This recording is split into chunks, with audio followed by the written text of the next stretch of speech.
Yanig ng krisis sa langis ang ekonomiya ng buong mundo. Paano nga ba hinaharap ng mga bansa ang malaking hamon na ito?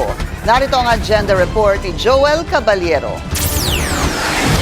Fuel rationing para sa mga pribadong sasakyan at odd-even scheme ang ilan sa mga sagot ng Myanmar sa lumalalang global oil crisis.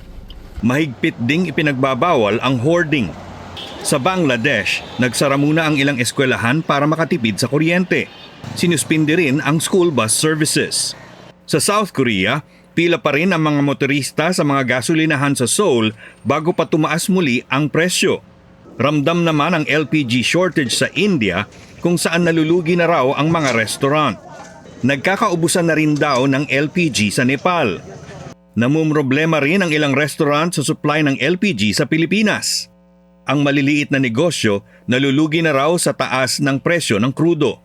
Tumaas yung cost ng pangtinda namin. Kaya nabawasan yung kita. Imbis na pampasahod mo o pantagdag o pang sa bilihin, nabawasan. Higit 4 na linggo na ang krisis sa Middle East at wala pa rin katiyakan kung kailan ito matatapos. Para sa agenda, Joel Caballero, Bilyonaryo News Channel. Mag-follow sa aming mga social media accounts at mag-subscribe sa aming YouTube channel para sa pinakahuli at eksklusibong mga balita.